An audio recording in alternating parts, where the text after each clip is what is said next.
Good morning. Thank you all for joining us for our second and final day of the Global Conference on CSR in India, organized by the Sambhavana Society and sponsored by IBM, HDFC Life, and Tata. Yesterday we heard from Dr. Bhaskar Chatterjee on the specifics of the Companies Bill 2011, as well as from esteemed and respected experts on CSR in the boardroom and CSR skills and internal capacity building. Today we will begin by discussing synergies and partnerships for CSR project execution, as well as discussing Project Connect platforms, monitoring and evaluation, and the Global Gateway. We will start with presentations in a panel by Mr. Ashutosh Chadha, the Director of Corporate Affairs, South Asia Intel Technologies, Mr. Manoj Arora, the Additional Director General of Customs, the Ministry of Finance, Government of India, Mr. Vijay Chadha, CEO of the Bharti Foundation, Dr. Neelam Gupta, the President of the Aro Foundation, Mr. Krishi Dutt, the General Manager of Raymond, Mr. L. Rajan, the Deputy General Manager of the State Bank of India, and moderated by Mr. Mr. Manoj Arora, so sorry. Thank you very much. I'll begin by introducing myself. I am Manoj Arora, presently Additional Director General Export Promotion in Ministry of Finance, which may sound a little mundane for the context of this event. I was with the Ministry of Corporate Affairs, where I was responsible for formulating the government policy on business responsibility, a part of which we are discussing today. As I see that yesterday we had a quick overview of what is there in the Companies Bill, which is coming by way of an offshoot of what is the policy of government on the larger subject of business responsibility. We also had a discussion on how these issues get tackled in a board. And today we are going to look at the operational side of CSR, that is the corporate social responsibility, and we have the right mix of worthy panelists here who would give us the perspective from different angles, both from the corporate sector as such, from the NGO or the civil society sector, and also from a government institution, which is both a CSR actor as well as a fairly important multiplier. When the government policy was being formulated, and I'll take you back to the genesis of what we saw yesterday. My panelists will allow me a few minutes of this introduction, because then we'll be able to see the whole thing in good perspective. When we were formulating this whole policy, which comes out in the form of National Voluntary Guidelines, partnership and synergy was one of the core elements that we built into the guidelines, so that business entities are able to draw upon skill sets available within and outside, so as to discharge the larger context of their responsibility, which we've carved out as economic responsibility, social and environmental responsibility. And if you see the National Voluntary Guidelines in their principles and core elements, we have a guideline on stakeholder consultation and stakeholder participation. We have a core element which says that you should draw upon resources available with government, with funding agencies, etc.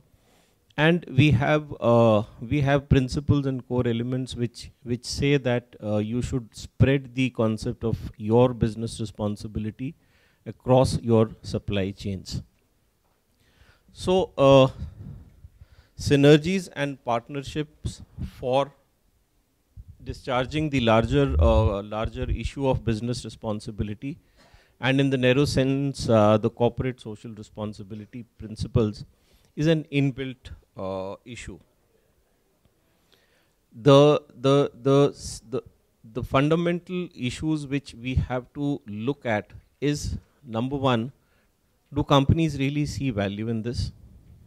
Number one. Number two, if they see value, then how do we trigger a mechanism by which we are able to identify credible partners, so that the projects which are undertaken by companies on the ground come to a meaningful conclusion. Let me begin by asking a direct question from our friend Krishi from Raymond's, that do companies really see value in partnering with other agencies in terms of discharge of their social or larger context of business responsibilities? Good morning, everyone. Sure, I do believe and very strongly believe in this, that companies do value a lot of sense and sustainability and scalability where partnering with these government agencies is concerned.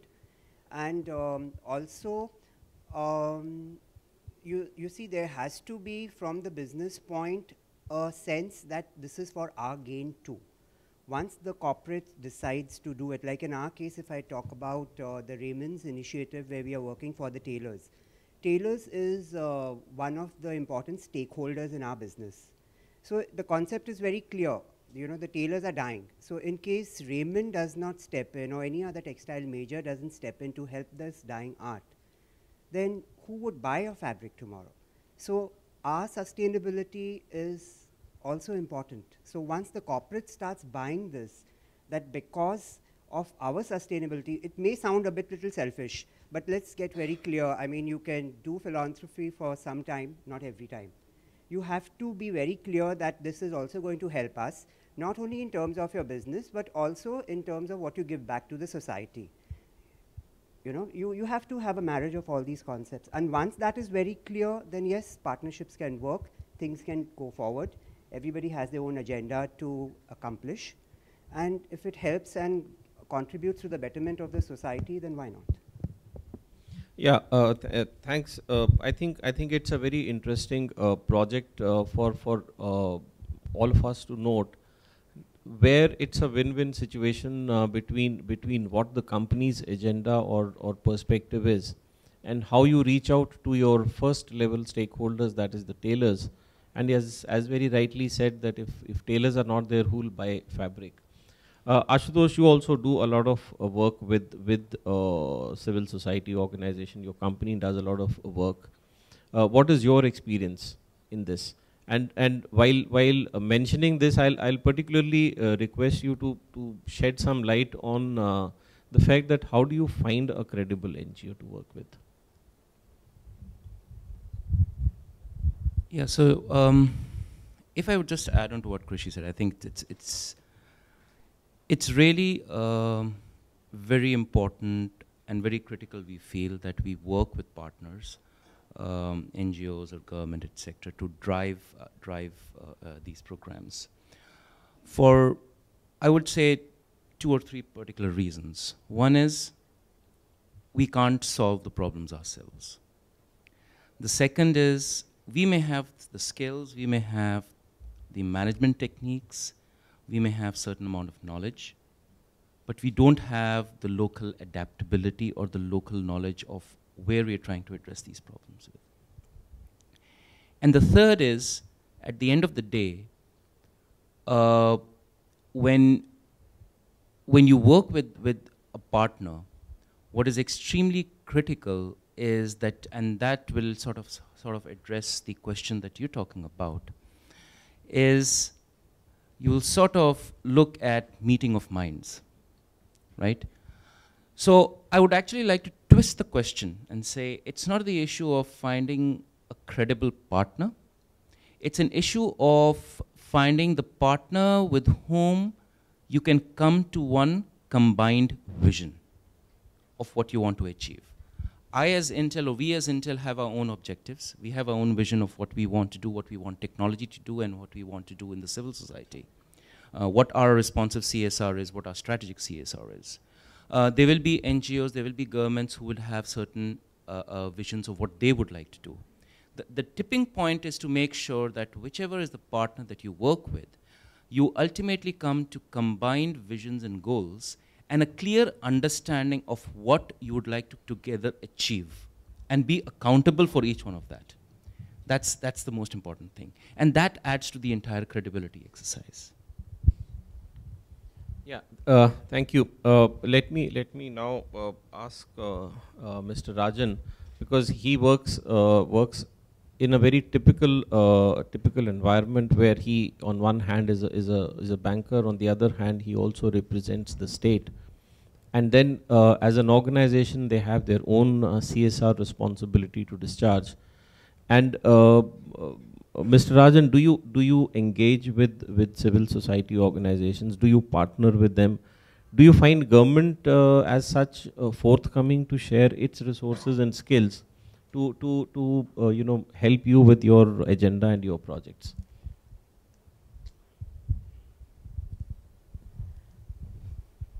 Yeah. Good morning, everybody. And let me first of all start by saying that whenever there is a partnership between an NGO and the corporate, especially a large corporate, large organization like State Bank of India, what we look for is the strategic fit. What is it that we are going to, what we are aiming to achieve? What is the societal value that we are aiming to deliver? Once we look at that, we will know which will be the organization or NGO which can serve this purpose.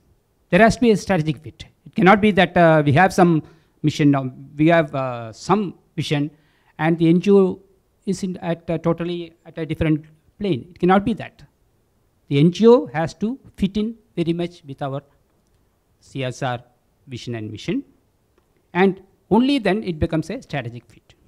Similarly, as far as government is concerned, our bank works totally, you know, in partnership with government all over India. Because we have got 15,000 odd branches all over India. So we everywhere, whether it is the local government, whether it is the central government, whichever, everywhere where there is a program which is for the benefit of the society, we are there. We partner with the government. And also wherever there are NGOs which are working, which will be furthering our own CSR mission. For example, you may take financial inclusion, you may take training of skill development. In all these areas, we do partner wherever there's an opportunity. But again, as I said, the problem is that we are spread out all over the country. And to find an NGO which is having that spread, it's not possible. So it has to be on a case-to-case basis that we have to partner with various NGOs. So I feel that as far as the cooperation between or partnership between NGOs and the corporates are concerned, the NGOs bring in the local feel and at the ground level implementation skills, whereas the corporates bring in the rigor that is required in implementation. This is the partnership, and of course, government brings in the required credibility. If you are working in a village, if you are, the government is supporting you, definitely your credibility is quite high. Otherwise, you will have to cross the barrier of some suspicion, you know, whether this corporate has come here to make profit or to help us. Such suspicions may be there in the minds of the villagers. So this can be easily crossed if the government is supporting, because there will be the element of credibility in that. That's how we see our Let me ask Neelam, because the three panelists have given the corporate perspective, and we must have the NGO perspective. I think after hearing from Neelam, we'll be more clear about how this partnership develops, and then we'll move on to some specific examples and case studies by the panelists. Neelam, what is your experience of working with corporates? Thank you, Manoj. A very good morning to all of you. We are here again to deliberate on further issues after the much enriching talks by Dr. Chatterjee himself, and then the two panels on CSR skill building and governance. today we are talking about partnerships, which I feel is the most crucial aspect of the CSR development and generally the development goals that we are targeting in India. The partnerships are between development organization like an NGO and the corporate. We have a two-way exchange and enriching options, but also I'll say that there is a third angle to it, which is the community. So we have to take into account basically the three partners. One is NGO, one is corporate, and one is the community. Because we look at community from different perspectives. That is one of my experiences of working with corporates. Corporate has a different feel and different view and different way to look at communities, and the NGOs or the development organizations have an entirely different perspective to it. So somewhere we have to embrace that difference. We have been working on strong partnerships in RO Foundation with GAIL India. I'll give you one example. There is a project called Padho Aur Badho, which is going on for now it is entered into 5th year of operation. It's a very strong partnership built over a period of 5 years, and GAIL has been very supporting. The project has evolved with this partnership, and we have added various dimensions to the partnership, starting from a project for non-formal education and mainstreaming of children. It has dovetailed into it many other aspects of livelihood of the mothers, health care for the children, and various other angles through networking with different partners. The project has evolved over a period of years, facing various challenges which were thrown in by the RTE, which came into force, which took away the mainstreaming angle from the project. We added another dimension in consultation with the partners. So here we had a partnership which was kind of developed and nurtured by both the partners. So that is why, and then we tried to understand the community together. So various meetings, various stakeholder engagements were taken in the process and to come to this level. So this is one thing, that we have to understand the community, the needs of the community, and the needs of the environment and the ecosystem where we are working, because we are all in a very dynamic environment. When we started this project in 2009, RTE was not in force and not really enforced in schools. But in 2010, when the bill was passed and it became a law, by 2011, the teachers were given the mandate to take on all the students who were in slum areas and who were out of school children in the slum areas. So mainstreaming, which was the major objective of this project in 2010-11, it didn't seem to be the major objective. But the challenges, instead of, we could have done away with the project. The GAIL could have said, okay, there is no need, the mainstreaming is not there, so you better close the project. But we had discussions, we had joint consultations, and we realized that the project has many more challenges to face, because the children who were going to school were more threatened, because there were no, the schools were not prepared, equipped to take them on. There were so many challenges, 200 children herd into one small room, and no teachers around, no infrastructures in the school. So that was a major challenge. Their retention was not there, their learning outcomes were not there. So in the 3rd year, these dimensions were added, and the project went on. And now we are growing further strong. 10,000 children enrolled each year in these non-formal schools, which are 250 across Delhi NCR. And they are taken to formal education system to ensure that they reach the complete their elementary education cycle. So this is how this was nurtured, and community was taken into confidence. The teachers were drawn from the community. The beneficiaries who were really related to the teachers and the educators, facilitators who were working with the community. So this is how the partnership has evolved. And I feel that RO per se, recognizing the challenges which NGO sector or a development sector generally has worked its way to meet those challenges, in the sense that we have developed very strong reporting and MIS systems to help our funders to get access to all the information they ever need on their monitoring system, on their reporting further to their superiors or to the parliament, or even so many questions that they have. At the click of a button, they can log on to the portal, they can access the MIS system, and they can view the lists of beneficiaries, which is segregated, drop down to the bottom level. and also, it is segregated indicator-wise, so they can get all information on board. We have built very strong communication systems with the partners, which means that we are regularly feeding them with the news, the newsletters, the information reporting, which is very, very regular on weekly basis, then on monthly basis there is a newsletter, and on quarterly basis, half yearly, annual. So many information, so much of information feeding is gone from us. And already I've talked about the innovations and the design of the project which has evolved. So this is something, which has helped us build very strong partnerships, and we are looking forward to paving way to a further strength in this partnership. Thank you so much. I'm now getting tempted to ask Krishi about the details of very interesting project which they are implementing, particularly bringing out the details of the impact which the project had with the tailors, and whether you met any resistance, and did you utilize the services of a civil society organization. I would like to hear details of how you implemented the project. Well, initially we did face a lot of skepticism and a lot of suspicion when we went into the market to talk about our project. I have a very short presentation, which I would like to present, a 7-8 minute presentation, which would give you all the details, a small synopsis of the entire project. But before doing that, let me also share my experience when you talked about the difficulties and challenges which we faced when we went out.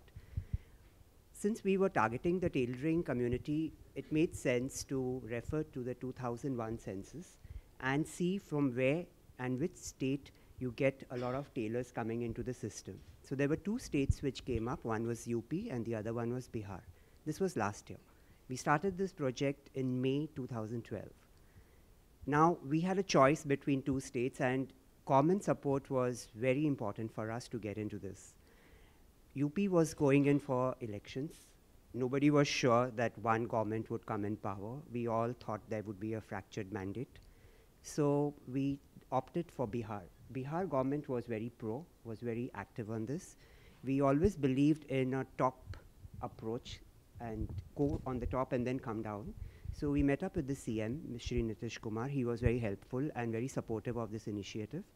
And we also simultaneously started our groundwork of meeting up with tailors. That's the time when we faced a lot of challenges. They were very upfront. They asked us point blank questions. Why the hell are you all coming in now after so many years? Where were you all earlier? What is in for you guys? And there was a lot of suspicion. Plus, there were vested interests who went around saying that, Raymond is coming in, Raymond will grab away a small shop. How will you fight the giant? And there was lots of challenges.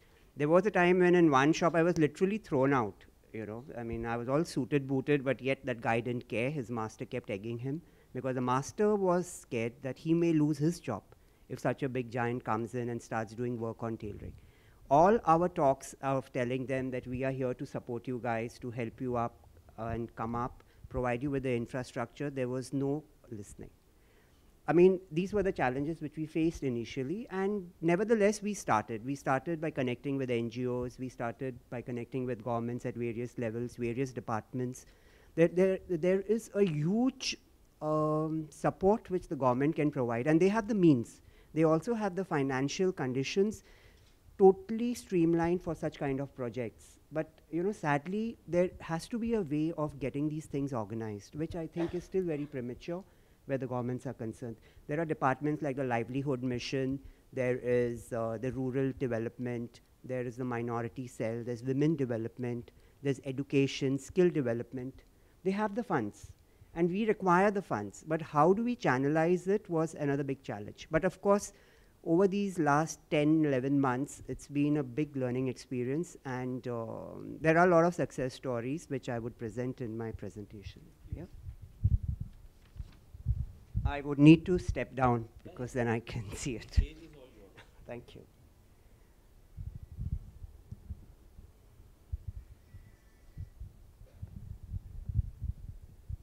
Tailoring Circle is our initiative which we started at Raymond's, and it gives me great pleasure to update you all on this social initiative which we undertook. This is targeted towards, is it okay? Yeah. It's targeted towards the tailoring community, and we believe in 3 words, that is educate, empower, and enrich. Before I start, let me tell you a few facts about Raymond. We are the largest branded fabric and fashion retailer operating in this country over the last 85 years. We also have interests in FMCG and engineering business. We are ranked as the 20th most trusted brand in India. We have the largest network of retail outlets, as of now 733. We have an employee strength of more than 25,000 people spread all over the country, as well as some pockets all over the world. And we are known in the market for quality, trust, excellence, and leadership.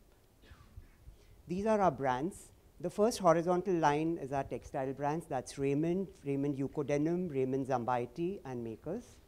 The second line is of our Park Avenue brands. It's and Raymond Premium Apparels, Parks, and Color Plus. These are our apparel garment brands.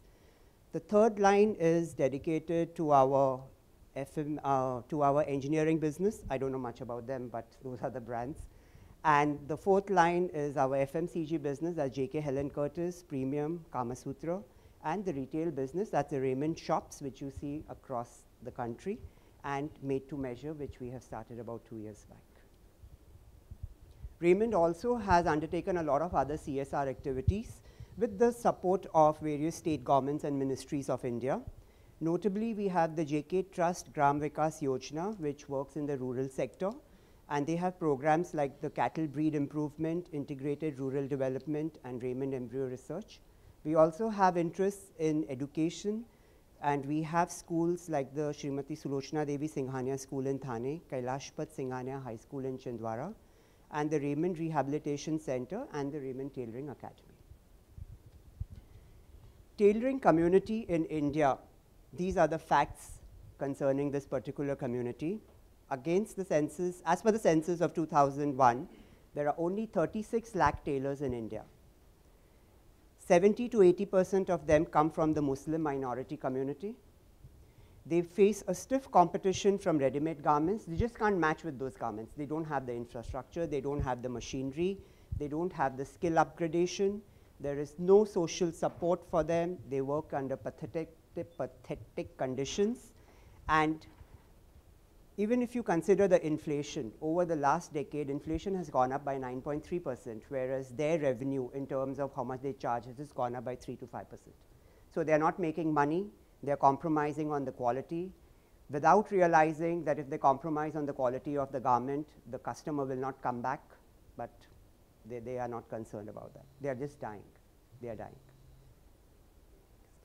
Keeping this in mind, Raymond set up a trust called STIR. STIR stands for Skilled Tailoring Institute by Raymond. It's a social initiative of Raymond with the vision to uplift the tailoring community, unskilled workforce, and unemployed youth by upgrading their skill set, encouraging employment and entrepreneurship. What we do? We create training centers across the nation which gives training to the underprivileged youth and help them to become skilled world-class tailors. We benchmark against the very best tailoring, what tailoring has to offer across the world. We create avenues of employment for them because we strongly believe we just don't give them the skill set and leave them. Giving them the skill set and connecting them with placements is something which is very important for the project also and for gathering much more interest in this. We support them through health insurance, microfinancing. Also, we improve the financial situation of existing tailors by upgrading their skill sets through specialized training programs. We promote entrepreneurial ventures, and this we do with the intention to develop people from unskilled and semi-skilled to skilled workers.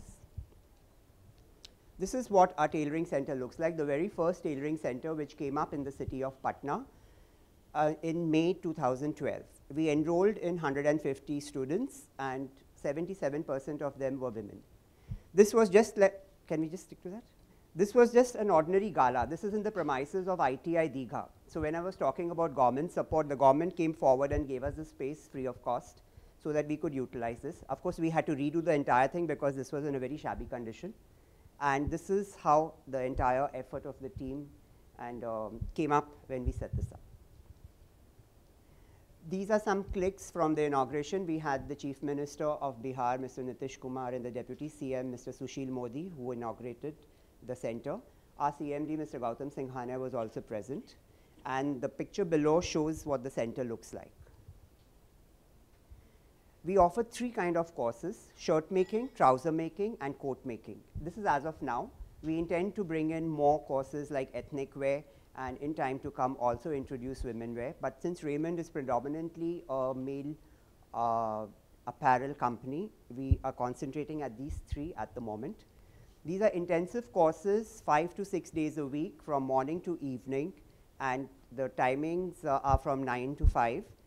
We offer shirt making, trouser making, which is 6 months each, and coat making, which is 12 months each. So it's a long duration course, and we really need dedicated students who would go through this entire intensive course. What we are bringing out are complete tailors and not operators.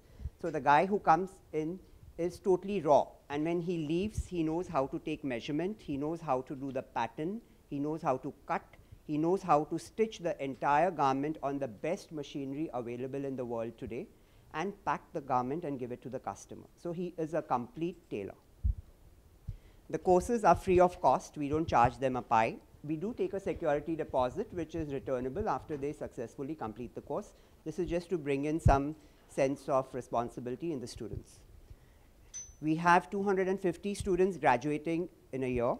And along with these 3 courses, we have additional classes on soft skills, customer handling, something on fashion updates, health programs, insurance, banking, HR activities. This is just a value addition to the student.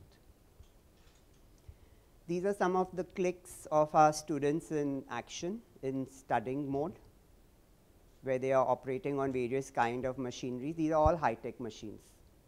Expensive, yes, people can't, I mean, a normal tailor cannot afford these kind of machines.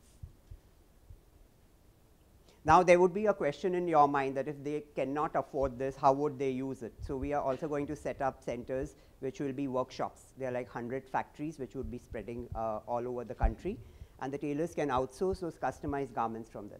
You all would have heard of made to measure, the service which we offer, but that is for the rich people.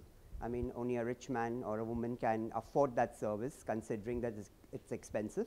But this would be for the mass public, where a common person can go and use these tailoring facilities at just a little more cost than what the tailor is charging now. Supposing a tailor is charging about 250 rupees for a shirt, so maybe he can ask for 300 or 350, which a customer is willing to pay as long as he gets a customized fit, which is in a ready-made finish form.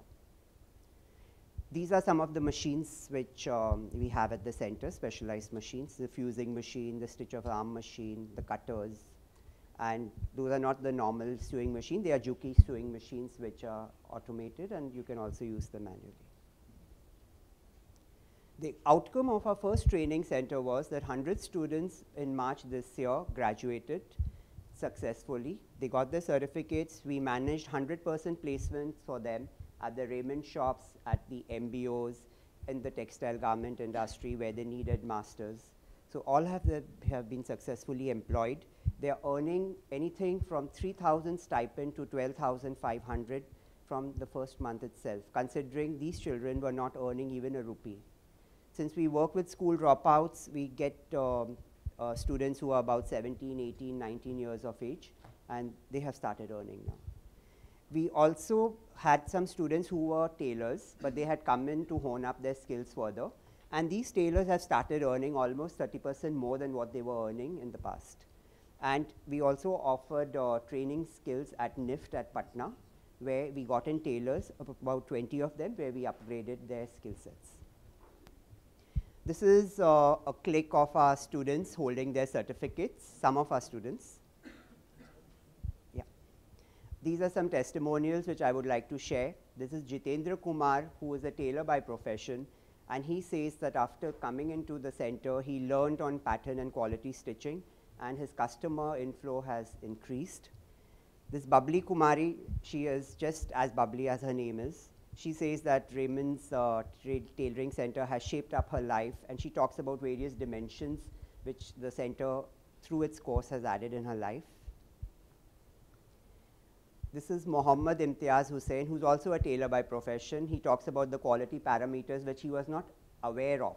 But after coming to the center and learning, he is now aware of these quality parameters. And his earnings have increased because customers are coming in, giving him personal orders, paying him more. More orders are coming. And he wants his child to grow up and become a tailor come fashion designer.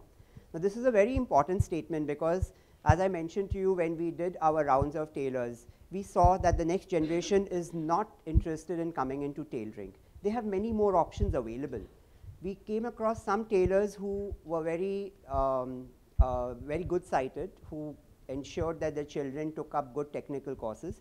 Some of their children were medical students, some of them were engineers, some of them were in the merchant navy, some of them were in the hotel industry into catering, and some were business students.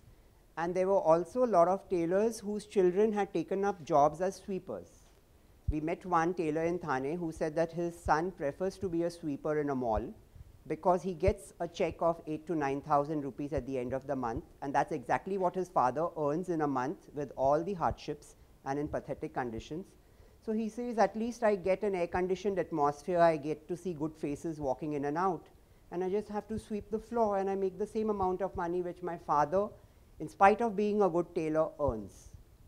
So we came across such situations also, and plus if the guy knows how to communicate well enough, he gets into a BPO, which offers 10,000, 12,000 to start with. So why would anybody want to come into tailoring? Then we have Nazni Parveen. This was a very interesting case. She's especially very dear to me. She's a 16-year-old girl, specially abled. She's got polio in both her legs, and she walked, not even walked, she crawled into the center, demanding that she gets employment. Gets to be a student in the institute. And the receptionist said that, sorry, we cannot give it to you simply because you are 16 and we want someone who is at least 17, 18, and also we want 8th pass, and you are just 5th pass. So nevertheless, I was present. I did not want to make it appear to her that we are having sympathy on her, so we are giving her this course. So I told her that we have a small aptitude test. If you clear that, I can bend that one rule and take you on. She took double the time to fill up and do that aptitude test. And throughout, I was just sitting there and watching her doing it and hoping that she clears it. We had 50% as cutoff, and this girl scored about 67%. So I literally jumped, I was so happy, and I told her, see, you got it on your own merit. We did not do you any favor. And this girl decided to learn how to stitch a shirt. Since she has polio, she can't use her feet, but luckily we have machines which are automated. And today she's an expert in attaching buttons by machine and also in making patterns. And she feels that she's so accepted now. People would actually earlier refuse to stand by her or even acknowledge her. They were so ashamed to talk to her. But she says that, no, today I have so many friends, people eat from my tiffin, and I am independent and I'm well set. So the overall impact is that we have employment opportunities which we offer. We increase the earning potential of the existing tailors. There is awareness to health, education, family care. We encourage women to come into this because we believe if a woman is well established and independent, she can take care of the whole family and set up a good example for her children also. And this has resulted in students getting greater self-confidence and exposure to changing times, and they have the zeal to excel in life. Our future plans, over 5 years, we intend to open 20 tailoring academies, to train thousands of skilled workforce and get them into the system. And employment opportunities, like I mentioned to you, we have the Raymond shop, 733 as of now. We intend to open Raymond workshops where we will provide the infrastructure with the best machinery which the tailor can outsource from. We have retail stores. We have entrepreneurial ventures. There are MBOs. There are about 80,000 MBOs in this country. So there's a huge demand for this skilled workforce. The goals for next future, we just 2 weeks back signed an MOU with the government of Rajasthan. In fact, I was there yesterday, so unfortunately I missed the first day here. And we are opening up centers in Jaipur and Jodhpur. There are high-level talks at a very advanced stage going on in the states of West Bengal. The Chief Minister, Mamata Banerjee, is very keen on this, especially because minority development comes rightly under her. Gujarat has been very forthcoming. A center would be coming up in Ahmedabad soon. We have already finalized the space. Assam talks are on. Orissa also we have submitted. And Uttar Pradesh has come up as another surprise reality over last week. In another 2 weeks' time, we would be signing an MOU with that government to open 5 centers in Meerut, Ghaziabad, Agra, Lucknow, and Banaras, Varanasi. We strive to educate, empower, enrich. These are our 3 E's, where we educate them on the technical skills, which will empower them, make them self-reliant, and in return, that would enrich their lives. These are our smiling faces, the students of our first batch. Together, we hope to change many lives and give them a brighter tomorrow. Thank you. Thank you, Krishi. I'm sure everyone would have some questions to ask, including me, but we'll keep it for the last part of our session. Intel sitting here with us, which is a company present practically all over the world, and they have an interesting challenge of not only in implementing their core values in every jurisdiction they operate in, but also look at what are the local relevancies in terms of the company's larger agenda. So I'll request Ashutosh to throw some light on this and how actually they reconcile the global perspective of Intel with the local issues where they operate, and how they come down to prioritizing what their activities in a particular jurisdiction would be, of course, in context of India, and there how do partnerships and synergies come into play.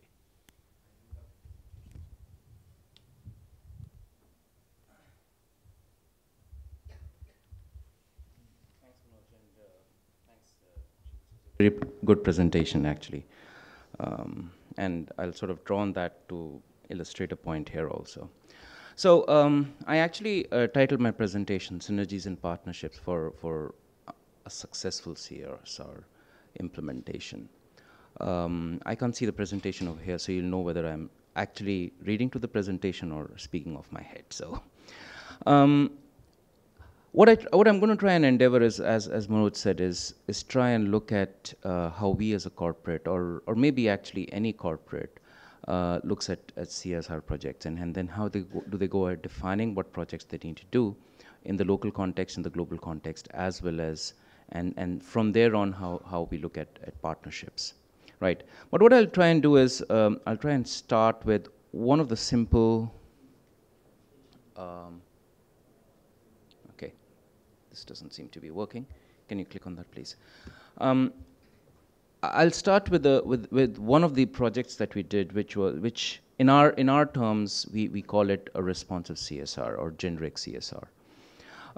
This is a story about a place called Bagalkot in Karnataka, where in 2009 we had huge floods, and a large part of that area was pretty ravaged.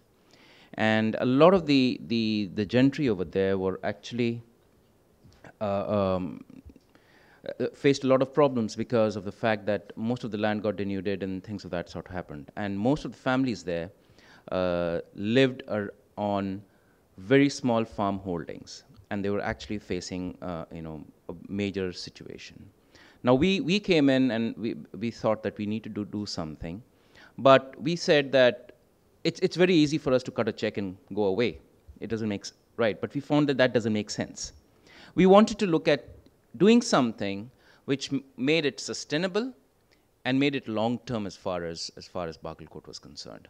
So we partnered with the 2 organizations, Action Aid and Rural Development over there, and focused on two or three critical areas. One was rehabilitating those people, and the second was trying to create livelihoods for them, so that even after we walk away and somebody else walks away, there actually is a process by which these people can continue their sustenance. And the other thing that we considered, which was very important, was we said, it's critical for us to make sure that those people who are just relying on farms or agriculture-based income we expand their base from not just relying on agriculture-based income, but also into other livelihoods, so that in the event that something like similar happens again, they are not at a disadvantage because they do have other sources of incomes. So we looked at the women, we looked at the youth, we looked at the farmers over there, and across those areas, one is and we obviously worked with the government to see that, ensure that activities like NREGA or PDS system came down to them. But the couple of things that we did was we provided the farmers better, by working with ActionAid and Rural Development over there, who are the local people who knew the area. We looked at how do we provide them better practices as far as farming is concerned. On the other end, we said the youth over there, how can we provide them with skills which can give them additional sources of income? So skills like becoming electricians or carpenters or plumbers, etc., in those areas. And from the women folk, especially focusing on them, because we knew that many of those families did not have youth who were old enough to do jobs, so they would have to have additional income. We started looking at, are there skills by which they can link up to use technology and link up to marketplaces where they do things like maybe tailoring, maybe things like simple like chapati making, and get linked up to larger markets where they can actually sell their produce. So this is the area that we looked at, and finally we figured out a situation where, yes, the agriculture started making more money, the youth got additional areas of livelihoods, right? And they started earning anywhere between 3,000 to 10,000 rupees a month, which was good money for them. Some of the women created their own self-help groups. Now, what do I want to illustrate out of this example? This is nothing which has got directly any relationship to what we do. But what we focused on was the fact that it has to be sustainable. And it has to be sustainable, it has to be integrated, and it has to be impact-focused. Any successful project, that is extremely key for us. And it is actually extremely key for the community and the society at large. But when we look at this entire thing, and when we look at how corporates then start deciding, the problem that we see today is that the global challenges that exist, and I'm sorry, maybe most of you won't be able to see the screen, most of the global challenges come across various areas, whether it's job development, education, health, safety, security, livelihoods, etc. These are global challenges which exist. These are challenges which exist in India, and they are true. Now, when a corporate organization starts looking at addressing what's right for them to work on, it obviously can't look at all of these areas. It has to look at an area, as was said, where there's a strategic fit, an area which makes sense to them, and in an area where they can actually add value. I've taken this from the HBR report of 2006, which talks about how corporates really look at categorization of some of these activities. So at one level, you've got general social issues. The second level, there are issues which are related to the work that a corporate does and an impact on the value chain. And the third is are issues which can actually give a competitive advantage. And let me give you a few examples from various areas. Supporting dance forms, right, may not be a critical thing for a financial sector corporate organization. But it may be an important thing for a high-end credit card company who tries to look at it from a lifestyle perspective. So you may have a financial company supporting dance forms just from a generic perspective. But from a competitive perspective, you may have a credit card company supporting dance forms from a value-based perspective, right? Similarly, when you look at a lot of the oil companies, etc., for them, the impact of their entire processes may be impinging upon the type of environment, right? So for them, the middle layer is very important. But if you look at it, any issue, which we talked about in the previous slide, can actually transcend across any of these three categories when you look at an organization or any organization. So fundamentally, you have two aspects. There is responsive CSR and there is strategic CSR. Responsive CSR fundamentally to larger global issues which may or may not impact an organization directly, but are good to have and border on the areas of good corporate citizenship. That's important. That is there.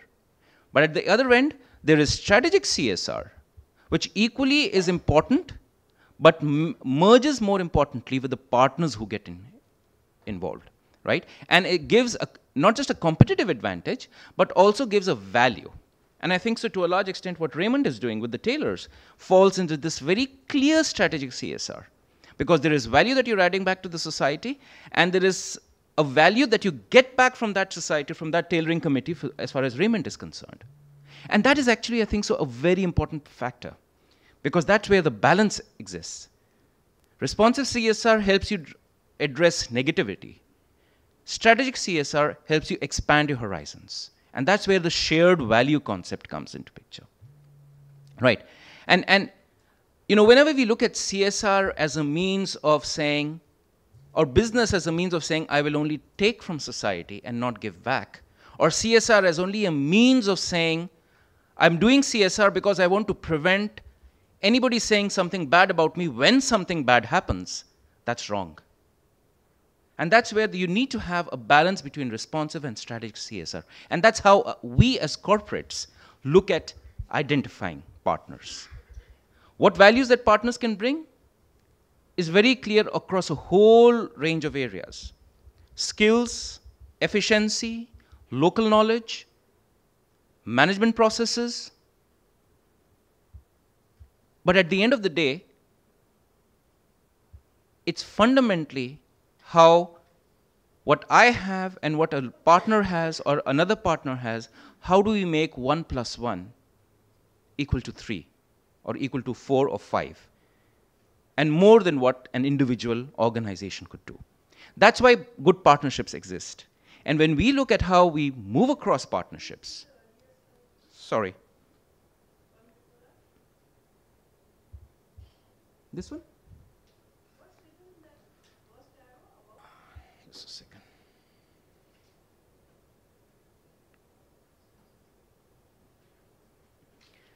And when we look at successful partnerships, like I said in the beginning, it starts with a common vision. It starts with an understanding of what are the risks existing. It moves on to issues of accountability. It moves on to issues of making sure that we learn together. That's how successful partnerships grow with time. We need to recognize in the beginning what we want to achieve. We need to recognize that I bring some strengths, you bring some strengths, and we need to bring them together. We need to recognize that we need to be transparent with each other. And we need to be measurable and accountable for the results that we're looking for. And we need to learn from those results. When we look at it from our approach is to work with the ecosystem. Our approach is to empower the youth. Our approach is to ensure that our employees get empowered to do things which are right. But fundamentally, it's all based on the way we look at it, what our vision is. And our vision is actually not to make more chips. Our vision is not to make more computers, but our vision is to bring the benefit of technology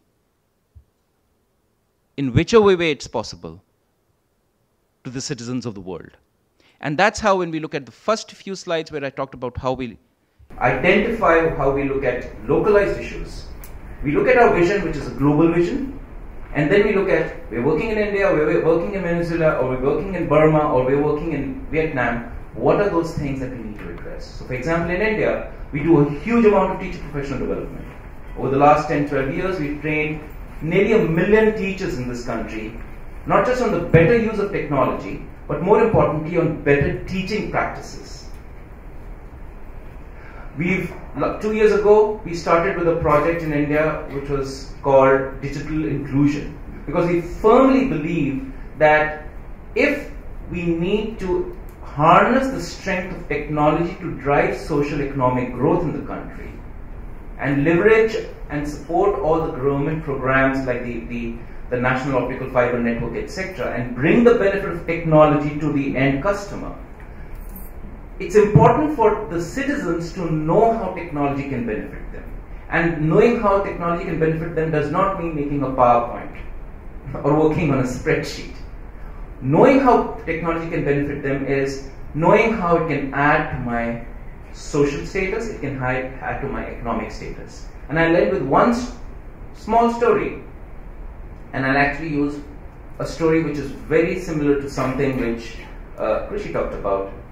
This is about a seamstress in a very small town in Kerala who, through our digital literacy inclusion program, learned that she can actually go onto the net, identify different designs by which she can actually do embroidery on the scarves and the cloth that she had, improve her own designs, and then through the net link up to larger marketplaces where she can actually sell out. That has resulted in her from being a localized, just a localized seamstress, to someone who's actually working in the global marketplace, so to say. It's added 30% to 35% into her income. More importantly, it's given her hope, and it's given her acceptance. And I think so that is the most important thing that we've achieved. Thank you. Similarly, another thing is, see, we sit in this AC room. But the children, future citizens of India who are in the villages, who are studying without any, bench and desk, may be there. Sometimes it may not be there. There without, in the hot sun, how do they study? So our chairman said, okay, another thing is we will give fans to these schools. So we have given, in the last 1.5 years' time, we have given about 2,40,000 fans into these things. So these are areas where we have done something in that. And coming to health sector, if you are in a village, you don't get an ambulance. Ambulance, suddenly there's an emergency, how to take the patient to the hospital, and there have been many deaths because of that. So we decided that we will give ambulances to all the, small hospitals, health centers in rural areas, especially the rural areas. And so far we have given about 350 ambulances all over the country, deployed 350 ambulances to various, it is all across. And why I am saying all across is that we are a, we are a company we are a corporation which is in the public sector.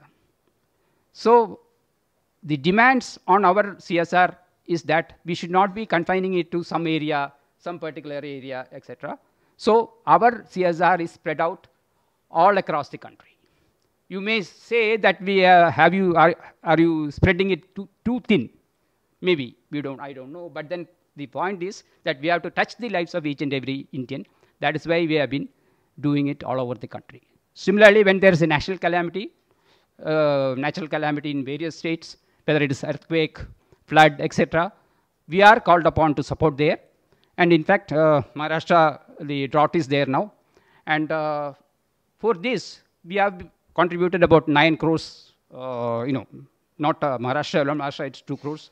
And various states, we have contributed about 9 crores to the Chief Minister's Relief Fund so that the relief work can be carried out.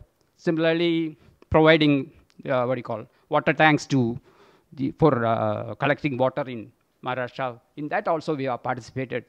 Something around 1 crore or so has been deployed on that. And this way, the total allocation of 117 crores for the previous year has completely been deployed for very good causes like this. And we have also been supporting NGOs which require support. So, for example, providing solar lamps to villages, solar lighting in villages. We have been supporting such NGOs. And, similarly, various activities. And now you may ask, what are you doing about stakeholder engagement, especially staff? We have got a fund called Children's Welfare Fund, SBI Children's Welfare Fund. This fund is contributed in equal, if the staff contribute 1 rupee, the bank also contributes equal amount, like that. So the fund is now the income from the fund is utilized for supporting schools which are teaching, especially the specially abled children and other deprived children. So such schools which require support, whatever support, maybe it is for some educational aid, maybe for benches and desks, whatever support they require, we provide from that fund. So that way, the staff are also encouraged to become the good Samaritans and contribute towards a cause. So that is how we involve the staff also. Apart from that, we permit the staff for blood donation. If a staff volunteers for a blood donation, he is given that day off. So similarly, many areas. For example, when there was a some tragedy anywhere, our staff collect the sometimes the old clothes are required. Sometimes whatever help is required, they are allowed to go and render this help. Because our aim is to ensure that whatever society wants, we should be able to deliver to the best of our ability. We won't be able to deliver everything naturally. To the best of our ability, whatever is possible, we try to deliver. And for that, there's a flexibility given at all levels, including at the lowest level, to permit staff to participate in all these activities. So this is, in brief, I think, if I talk, I can go on talking. So thank you very much. Thank you so much.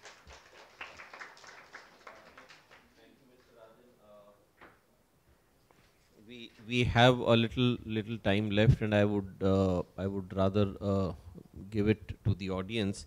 I'll come back, madam, but one question which still remains unanswered from my perspective was that when we heard how Raymond is working with the local communities in partnership with government, how Intel has taken the trust of the communities by working with NGOs and also taking government ministries and departments on board. And State Bank, of course, works through the government organizations a lot. Do we set up, or is there a need to set up some kind of a government-driven or government-led initiative where we create a registry of credible NGOs? Because very often, as we talk to stakeholders, this issue comes both from communities as well as corporates, that we do not know where to find a good NGO or how to find a good NGO. And when I asked this question to some of the companies who work with these organizations, they said, go to the website of lending agencies. If you find an NGO there being supported by global lenders or global funders, it should be a credible NGOs. I actually did a search of it, and I found the same names occurring in all the websites. So is it that we have a very few set of NGOs who are known as credible or who are perceived to be credible? Do we need a government led initiative to take up this issue? And there is some discussion on this subject taking place in Planning Commission, because they are grappling with the whole idea of what do we do with I think about 4.5 million registered NGOs. What do we do with these NGOs? And let me take this question first to Neelam, and then I think we'll have some time for all the participants to throw questions at us. Neelam, do you think that there is a need for government or a government created institution like IAC or any other to step into this field and start creating a database of operating NGOs? Absolutely. I think there is a dearth of database, and Planning Commission does have a list of NGOs where NGOs can register, and there are 20,000 or more NGOs registered in there. But that doesn't make sense. There is no other government-led database, though the ministries have empaneled their own NGOs, some of the PSCs have empaneled their NGOs, but a consolidated single platform for NGOs where they can be listed and where they can be, listed with their credit worthiness, depending on the area, depending on the field of activity, depending on the sector in which they work, type of projects they have handled, type of funding they have created, generated, and type of partners they have had. I think all that information should be available on a single platform so that people can look out for the NGOs, those corporates who are trying to find the NGO partners can see that partner who's willing to work and who's willing to be working in the same strategic space as they, as Mr. Ashutosh was telling us, there is a responsive CSR and there is a strategic CSR. So for responsive CSR, it is still easy to find, NGOs working in education, NGOs working in livelihood, and NGOs working in health, sectors like that. But when you're talking about strategic CSR, you want NGOs working in a particular space, you want NGOs working in a particular dimension of the entire scenario. So for that, I think it is very, very important to have a database of the NGOs. And obviously then there is another question of who should find who. Like NGOs are looking for corporate partners and corporates are looking for NGO partners. Then how to strike the balance, how to get together, it's like forming an alliance, forging an alliance, which is the first step towards any successful project implementation. A successful alliance would lead, well begun is half done, as they say. So we have to really find a successful alliance, and that will come with, again, the common value or the shared value or the value that we are going to bring on table. Here again, I would like to insist that there is a third dimension. One value is what the value that NGO sees in a particular project, in a particular activity. That is defined by the NGO or the prevalent conditions of the society. Then the value which is defined by the corporate, what value he sees in he or she sees in the project. That is very important, that makes the marriage possible, that both see a common value. But there is a third angle, whether the community sees value in that project, which is I feel from the NGO perspective, which has become a point of concern for all of us, because oftentimes the communities don't see value in what we are trying to do. As Krishi was also, telling us, sometimes they are not prepared. What value, the tailor who ran away. You see, we are facing every day such problems. Working in the field of education, the parents say, क्या करेगा पढ़ के, क्या बनना है उसे? अगर काम ही करना है, he is earning, 20 rupees a day, 25 rupees a day, what more will he earn? आगे जाके ज़्यादा कमा लेगा. Their mindset is just not pro-education. They feel education is not required still in this age and in these times. So the value seen by the community, they don't see value. So that is most important. Then in livelihood sector, you're talking about rural livelihoods. The youth doesn't see value in what you're trying to give him. The mothers do not see value in that. Bachcha ghar se chala jayega. Why are you, forcing him to go? If we are earning 2,000 rupees, it's enough for us. We will make do. They live in shabby conditions, but they don't see value in what is being given to them. So here we have to find perhaps, strike a balance, and we have to see common values, and we have to see that these values are seen by all the three players in this domain. Because all three are important players, or all three are equal players. So here we have, I feel that one thing is important. And then second thing is, this value has to be seen over a period of time.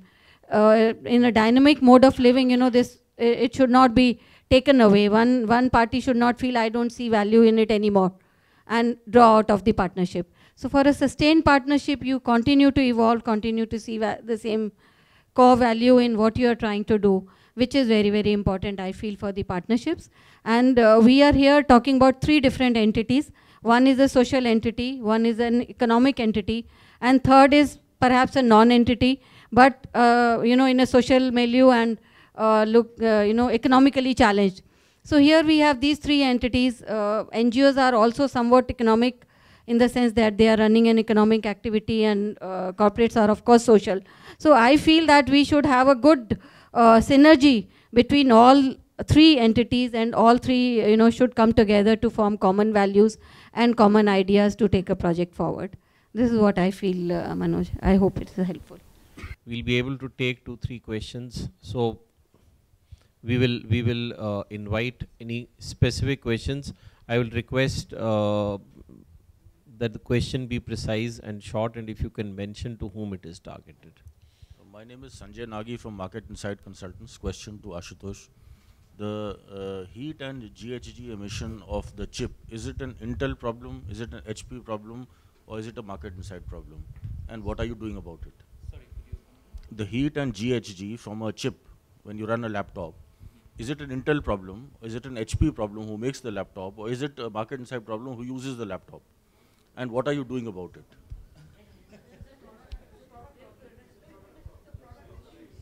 Well, I thought we all emit greenhouse gases, so is it my problem, or is it our problem, or is it the hotel's problem? I think so. No, I understand his question. Yeah. I think where it is coming from, that you need to respond. Yeah. So overall, if you look at it, if you're looking at it just from a perspective of the heat generation, or if you're looking at it from a perspective of what is the power consumption, etc., then it depends upon the components which go into any computer, right? Over the years, if you look at it, our chips, the way we've been looking at our chips, there are two ways that we've been working on them. One is decrease the level of environment denudation while we are creating those chips. So the amount of water and the amount of minerals that we use while we are creating our chips have been going down over the last 10, 15 years. The second thing that we've been looking at is creating chips which consume lesser power but give you more processing power, right? So a chip today, whichever chip you name it, i3, i5, i7, consumes lesser power than a chip which would have given maybe half the processing power 5 years ago. It consumes much lesser water than what it would to produce every single chip as compared to earlier. Once you put a chip into a computer, and I won't name an organization, while it gets used, there's a lot of heat which gets created. There is heat which is get created. You need heat sinks to absorb that.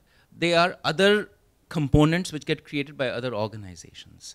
But I think so fundamentally, if I go back to my presentation, it's all about how over the years, every organization, when it creates whatever product it creates, whether it's Intel creating a chip or it's an oil company or whether it's a car company, how do we make sure that what we take from the environment or what we soil back the environment with keeps going down, right? So today, for example, Intel in the US actually is the largest green power producer and contributor in the world as such. And we are the consumption of water, for example, most of our water, actually 90% of our water is now recycled in our factories. So I think so, and that's, I think so, that's not just a matter of the value that we add as far as to the environment or what we see from CSR perspective, but it's also a very clear economic benefit that you see in the entire thing. The lesser power that you consume in a chip, the more processing power that you're able to give back, and the more the cheaper it is for an individual to operate his computer or servers to be operated when you start looking at larger server banks.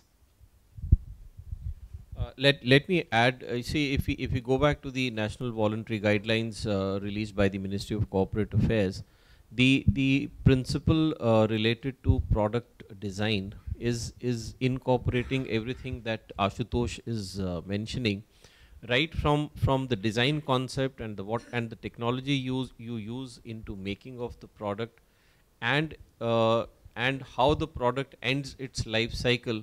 You have to take into account the entire span of that process, and ensure that every element of responsibility goes right from the design stage to how the product will finally die. Next question, please. Yes, madam. I'm Madhuri Lele. My question is to Manoj. Yep. That was for NVG. I was a part of stakeholder engagement when it was taking place. And now I understand yesterday from Dr. Chatterjee's talk is that the company bill, section 135 has to be, CSR is to be driven by that. So where does NVG stand today? Do we still use it as a tool to come across as a CSR, or something or the other, or we just keep it aside completely? That's my one question to you, number one. And for Krishi, I just wanted, I was a little surprised that Maharashtra doesn't show on your map. So is it a mistake, or you plan not to be here?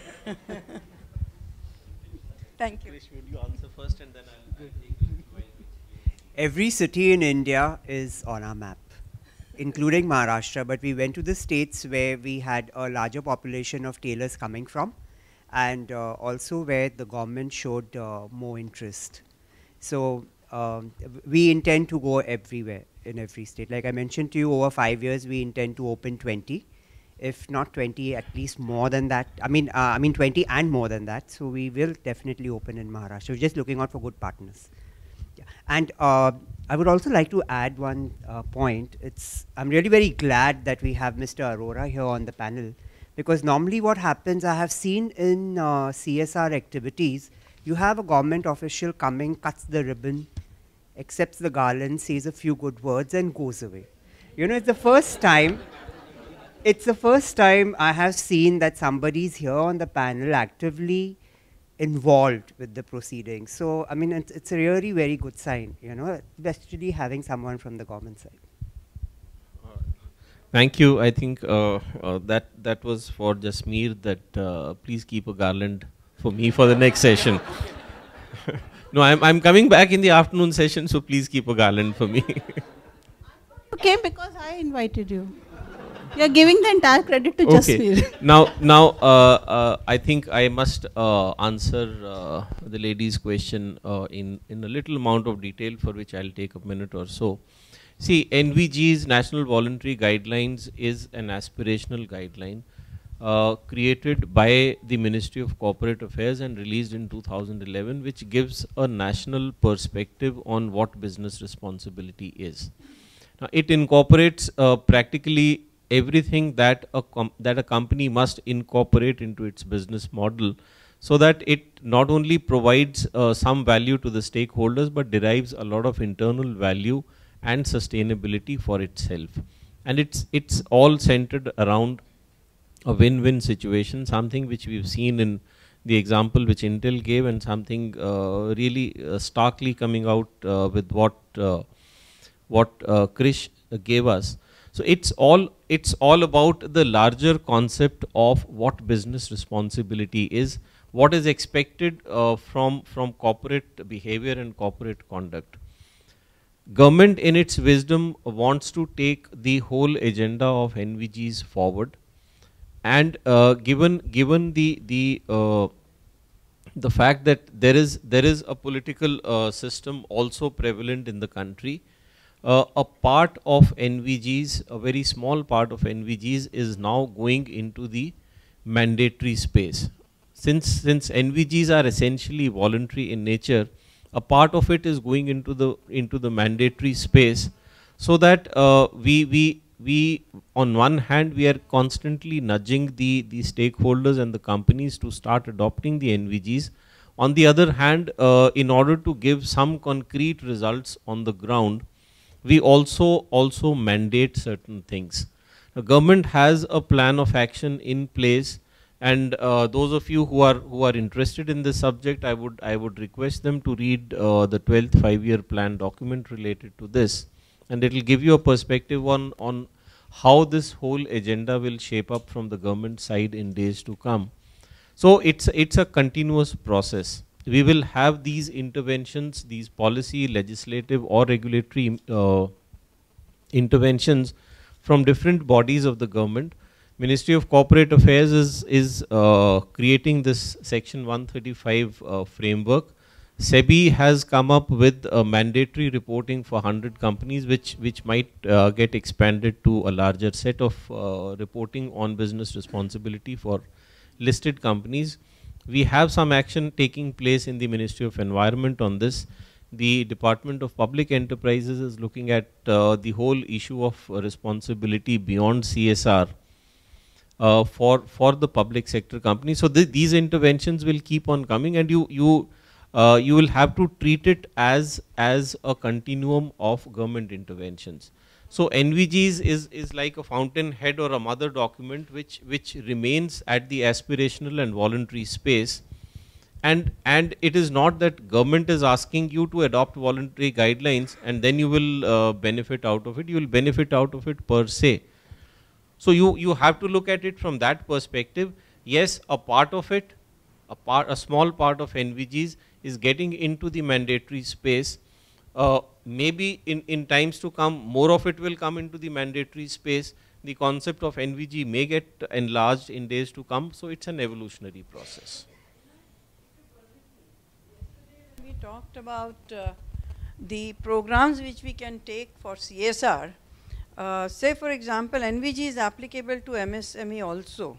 So if a corporate takes a program to create capacity building for the supply chain, would that be taken as a CSR of the corporate? If we both bring together, can that? See, let's wait for a little while for section 135 and its entailing rules to come out. I am sure whatever you think is good value for you and stakeholders would automatically fall into the concept of 135. Yes, madam.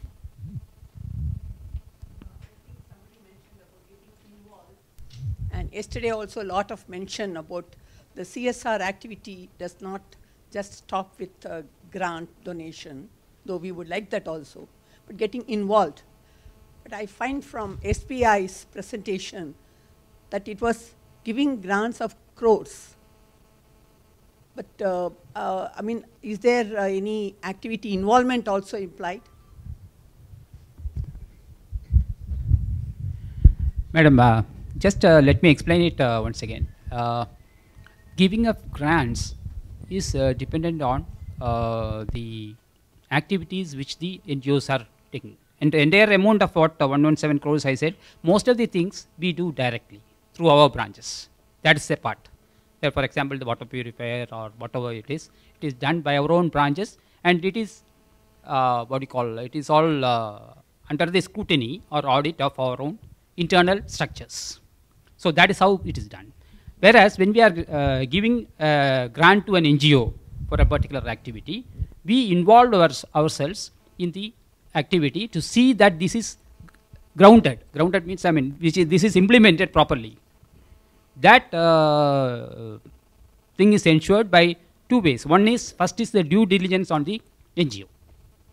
Because normally we do not give grants to NGOs which are, you know, there is a due diligence process through which we see that the NGOs are, you know, reputed NGOs. They carry on their activities without any, properly, and there is no malpractices. That we ensure by the due diligence process, which is a fairly comprehensive process which we do. And once the amount is sanctioned, there are the implementation also. We on-site inspection as well as through reportings from our various functionaries that these are actually implemented.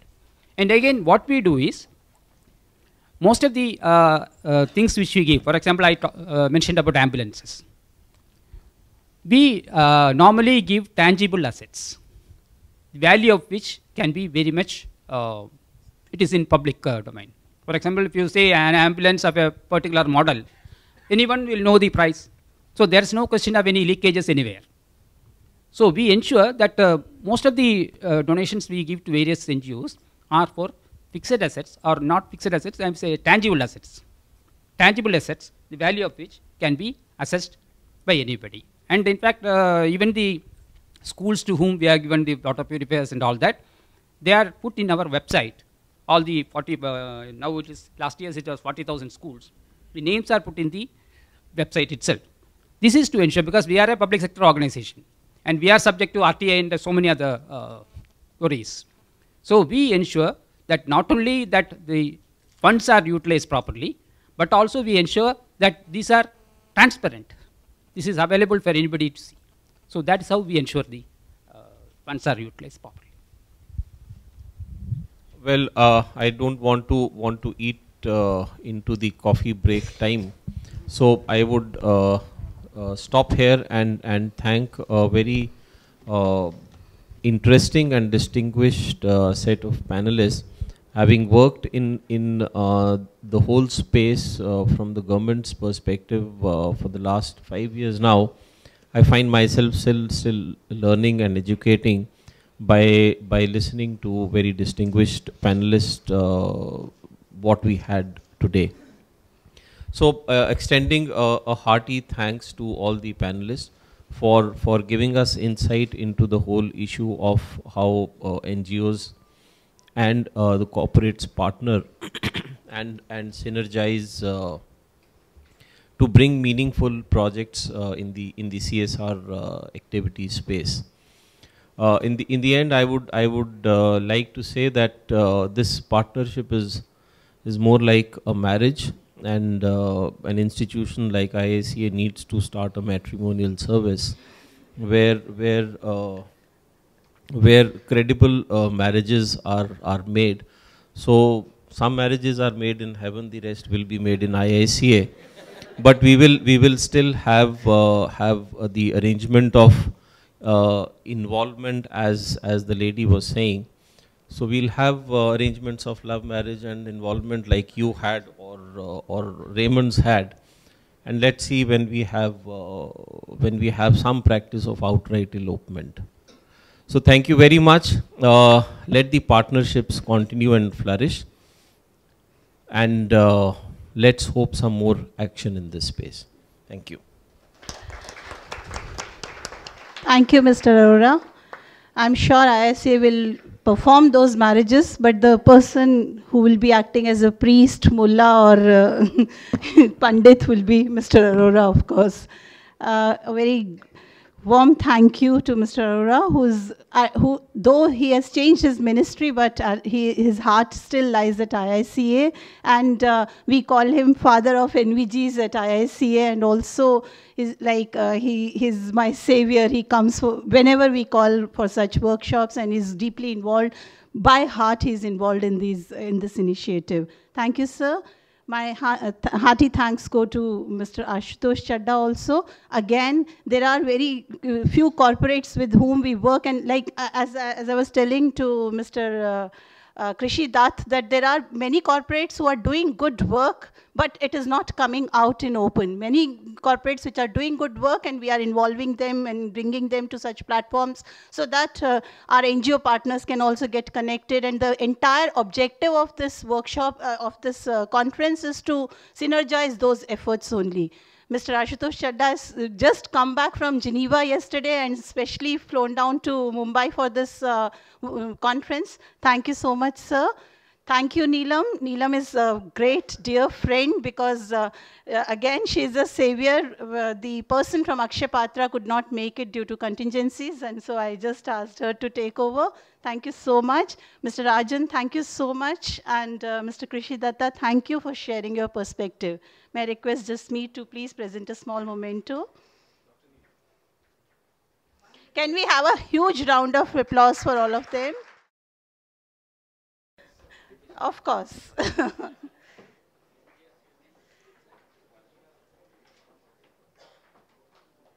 Mr. Dutt.